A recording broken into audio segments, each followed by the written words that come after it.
জানেন যে 23শে জুন একটা দলের প্রতিষ্ঠা বার্ষিকী। তো আমরা সর্বোচ্চ সতর্ক অবস্থায় আছি।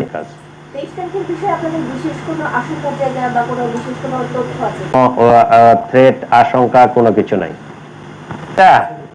জুডিশিয়াল সিস্টেমটা অনেকগুলো স্টেজ, বুঝছেন?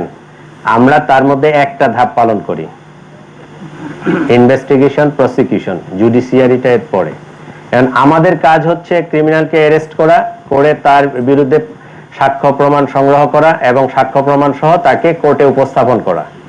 পরবর্তী কাজটা কিন্তু বিজ্ঞ লয়ার এবং যারা এই জুডিশিয়াল সিস্টেমের সাথে জড়িত তাদের কাজ।